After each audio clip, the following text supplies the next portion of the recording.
Fantastic Voyage is a movie that was released in 1966, a science fiction story about 5 people that are miniaturized inside a submarine and injected into the brain of a defecting Russian scientist to destroy a blood clot, which is killing him with a laser beam from inside of his brain. The story was novelized by Isaac Asimov. He actually took the screenplay and wrote a novel, but because the movie came out after the book, the common misconception is that the book is based on, or the movie is based on Asimov's book, when in actuality the book is based on the movie. Anyway, it was hailed for its special effects. It starred Raquel Welch as the woman, and the tagline was 5 men and a beautiful girl embark on a fantastic voyage, which probably tells you an awful lot right there about 1960s science fiction. Anyway, multiple directors have tried to remake Fantastic Voyage, and the projects just never seem to get off the ground, so I've decided to remake Fantastic Voyage myself. Now, granted, they had $6 million to make Fantastic Voyage in 1966, so accounting for inflation, that's more money than I have, so my special effects budget is low. So I don't have a submarine. The only thing that I have is this table, so I am going to embark on miniaturizing this table. Obviously, again, with a small special effects budget, I will not be able to shrink this thing to the size of a bacterium, but I still think I can probably get a fair amount of volume out of it. This table is an oval, 72 inches long, 42 inches wide, and 27 inches tall. That is 71,415 cubic inches. So in our remake of this science fiction classic, we want to see what kind of shrinkage factor we can produce.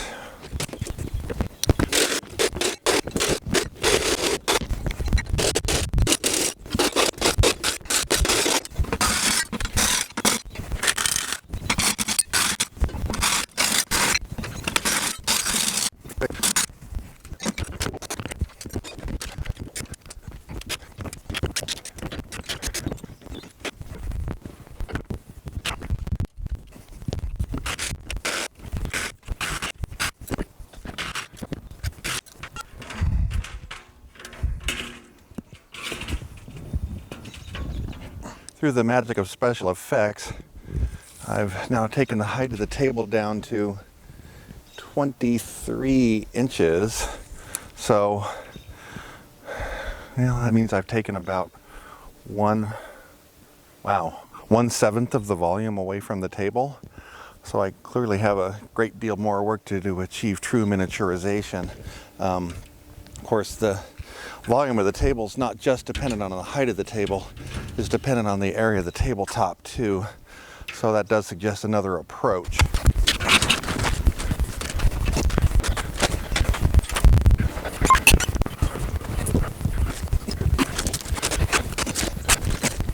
Let's re-engage the miniaturizer and see if we can't take this thing down another level of volume.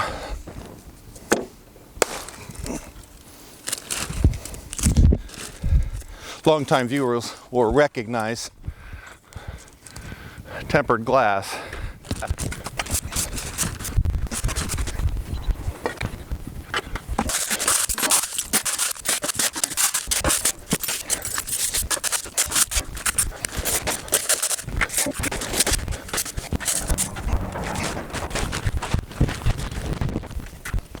So after 2 stages of miniaturization, my table now has a volume of 3,845 cubic inches, which is 5% of its pre-miniaturization size. So we're getting there. I think we can engage the miniaturizer and bring this number down even lower. It'll take me a little time to get my special effects set up ready to go to do that. So stay tuned and we'll be back shortly. We spoke early on in this series, so you long-term viewers will remember me talking about, the Iceman. The fact that I was going to be doing all of my metal melting using charcoal, because I was trying to do it like, well, I think this coronavirus thing has kind of made me impatient. At this point, I'm really more interested in just getting shit done. So I like the ironic and the complex, but think I might be kind of over it.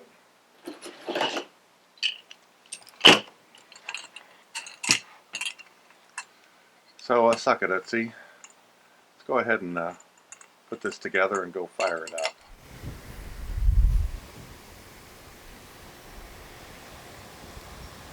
So there's the setup, big can and all. Big can still works fine. Doesn't have a top right now, but it does get really pretty hot.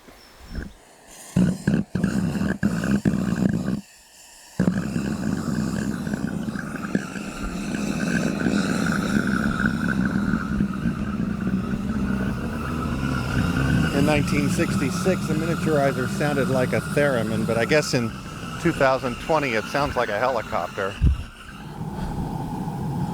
You know, when you're stuck at home during a globe-spanning, life-threatening pandemic with nothing but Amazon Prime, it's amazing the stuff you wind up buying.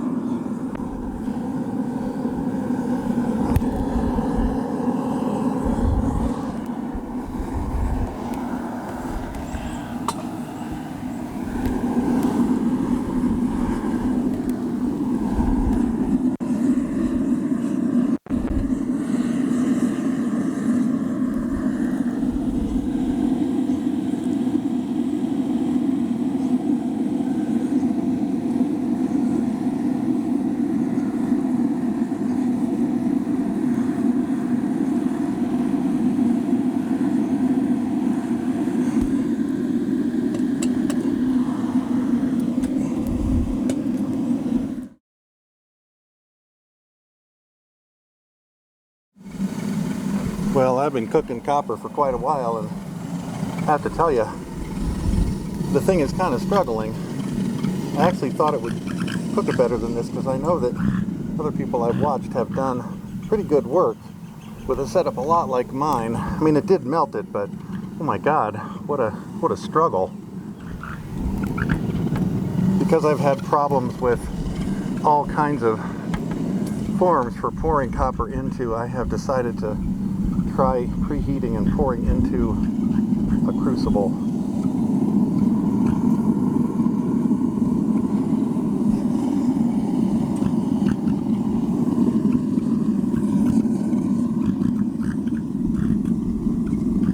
I'm hoping that by heating it up it won't break.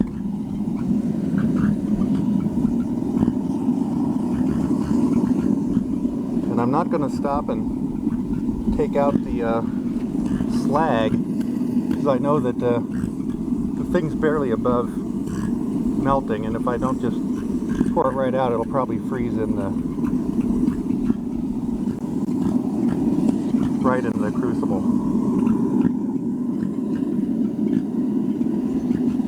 Ooh, it's hot.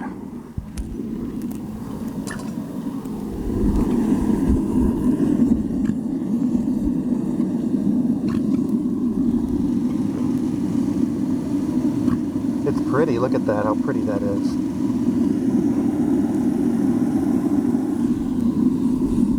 Now, back later with a post-mortem. I need some iced tea.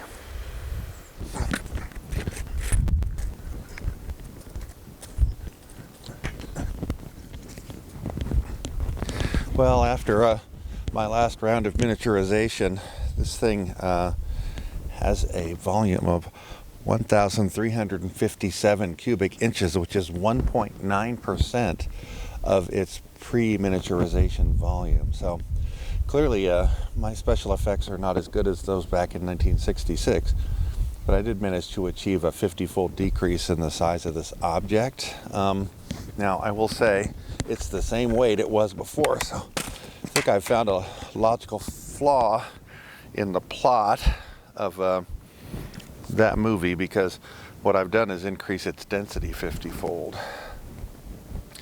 Just as a side note, I did manage to successfully melt copper in the gas-fired big can. Now, the big can is big like that because it was using all of that charcoal fuel, and it needed the volume to hold the charcoal. But what I've got now is the problem that all of that insulation's got a fair amount of thermal mass, and it heats very slowly. It gets really hot, but it takes quite a while. So I'm going to have to kind of rethink my approach to the big can if I'm going to continue to use gas to heat it. Anyway, I think we'll call this one an episode. Thanks very much for watching me recreate the classic science fiction thriller Fantastic Voyage. Please feel free to like and subscribe if you want. Of course, if you don't, well, you don't have to. And tell your friends if you would. But again, they don't want to watch. That's fine with me. I'll just be doing my thing. Thanks very much for watching, and have a great day. I never imagined it could be anything like this.